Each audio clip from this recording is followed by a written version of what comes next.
What's going on YouTube? It's Rashawn here. I'm back giving you a deck profile for a deck that I made up for myself. I call it Shark Control. The whole purpose of this deck is to abuse Bahamut Shark and his effect. For those of you who don't know what he is a secret rare from the latest set. His effect is, first he needs 2 level 4 water type monsters.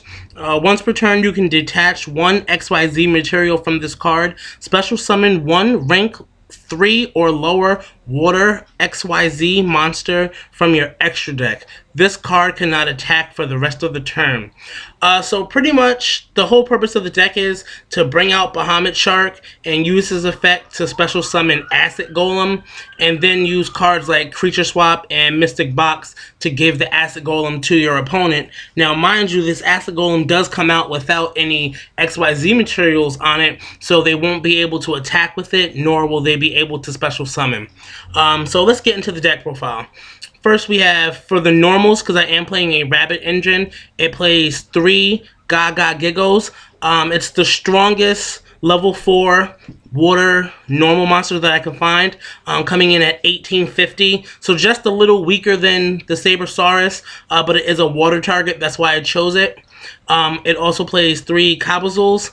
This card is going to allow you to go into not only the Bahamut Shark, but it's also going to allow you to go into cards like Lagia and Dolka, along with any other generic rank 4s. Plays double Rescue Rabbit for the normals. Like I said, it's a rabbit engine, so you gotta have your 2 rabbits. Instead of playing Jarak Gwaiba, I'm playing Hydrogeddon in this build because he is a water monster, so I can use him to make Bahamut Shark, and it's also a dinosaur, so I can use it to make Lagia and Dolka as well. Tour Guide, of course, you have to, if you're playing a rabbit-based deck, you want to play your Tour Guide, so double Tour Guide, 1 Sangan, 1 Night Assailant, and double Thunder King. This is the Thunder King format, guys. Thunder King shuts down most every deck out there right now, so I am playing 2 of him in the main. Hand Traps. It plays 2 Effect Veilers and a Gores. Effect Veilers for things like Wind-Ups, Atlanteans, or any effect-heavy decks, and Gores just to stop OCKs. For spells, I have double Creature Swap and double Mystic Box. These are going to be the ways that you're going to give your opponent those Acid Golems that you bring out from your Bahamut Shark with no materials attached on it. This is the whole purpose of the deck, guys. I'm playing 2 of them because I want to open with one of them within the first couple of turns, so I have the main combo that the deck is supposed to produce. But don't let the deck fool you. It does still play Rabbit, it does still play Dinosaur, so it can make first turn Lagia, first turn Dolka, things like that. And the rest of the spells, we have Monster Reborn, Dark Hole, Heavy Storm, double MST. Those are pretty much all staples nowadays.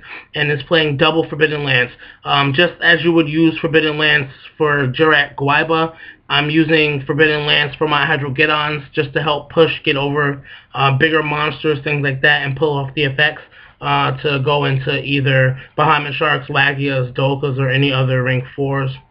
For traps, we play double Bottomless Trap Hole. Bottomless is amazing this format. Most decks are playing them now. I think the only deck that really doesn't play them is the Atlantean Mermail deck.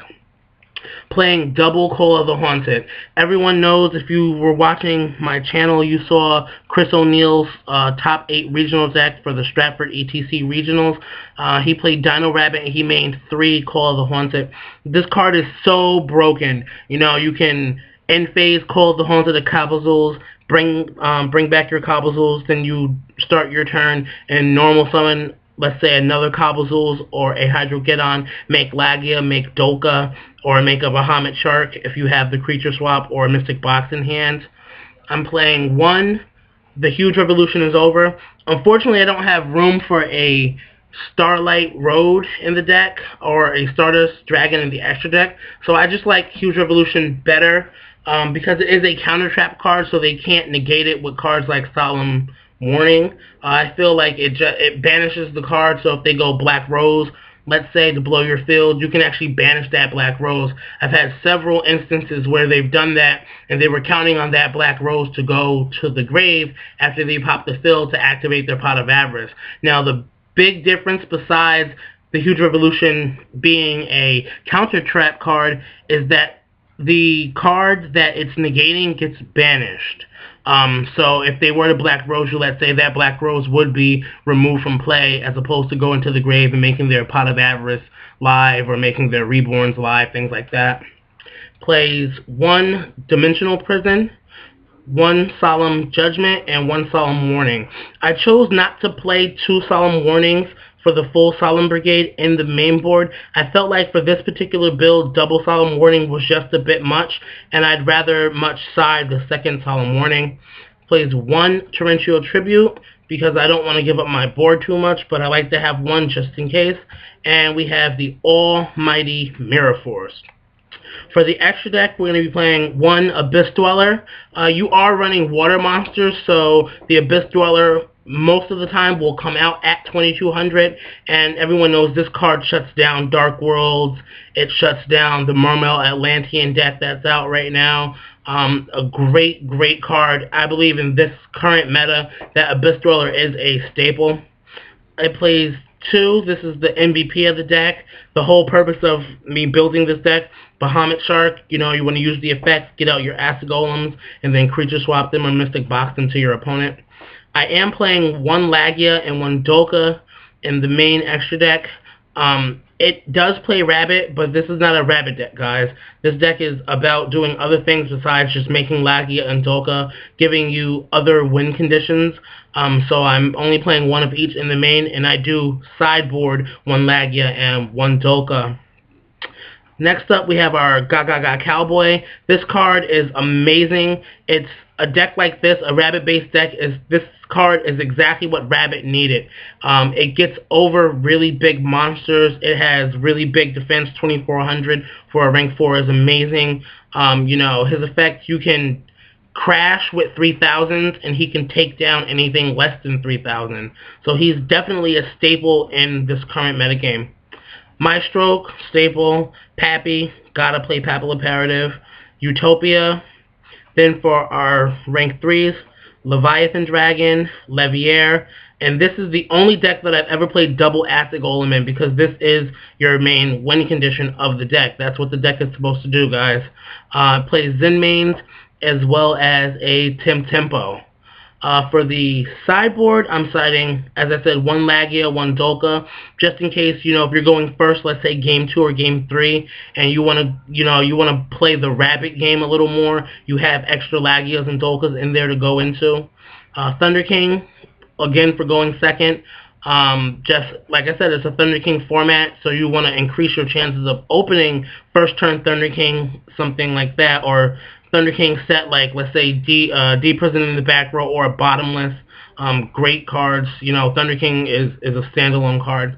Siding the third Effect Veiler for the Wind-Up matchup. Wind-Ups, people think that Wind-Ups are dead. They're not dead. They're still topping like every premier event that they go to. So gotta be prepared for them. Playing Double Trag. Double Trag is really great against, I like to use it against heroes or anti-meta decks, because they can't stop it with their Thunder Kings, and it's just, you sit back on the Trag. You play the whole Protect the Trag game. You drop a Trag, you have a whole lot of cards in hand, he comes out at 2400, he comes out at 3000, and you just pretty much beat face with Trag. MVP of the sideboard for me is going to be Fossil Dyna. Nobody ever expects a Fossil Dyna in a deck like this, especially if you get combo off on them first turn, where you give them the Acid Golem and, you're burning them. They don't expect for you to actually drop a Fossil Dyna on them. But there's so many times, I creature swap the Acid Golem to them, and then I summon a Dyna, just so they can't special summon anything else if they wanted to, let's say, tribute off, like, for Hieratics, let's say, if they wanted to tribute the Acid Golem for one of their monsters and then try to go off, just gives you a little added protection.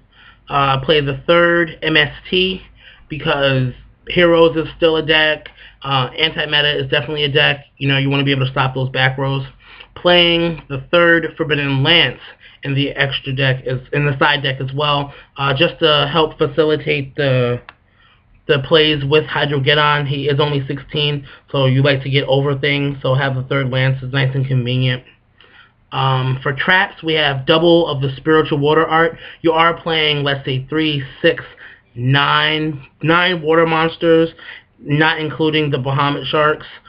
Just great if you're going first. Let's say set one of these, and it's like a little trap dust shoot. Like everybody knows, trap dust shoot was broken, and that's why trap dust shoot is banned now because it was so broken. So why not play a card that you can play multiples of, so you have a better chance of opening with it and get a peek at your opponent's hand, like first turn.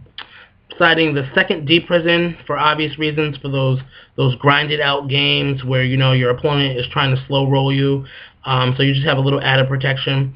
That's why I'm also citing the second solemn warning, just for games like that, and I'm citing the second torrential for games where you're playing against, let's say, Murmur Atlanteans, or maybe not even that because they pop back rows a lot. But any deck that's going to be very explosive, putting a lot of monsters on the field, you just want to have that extra cushion in the backfield with a second torrential tribute.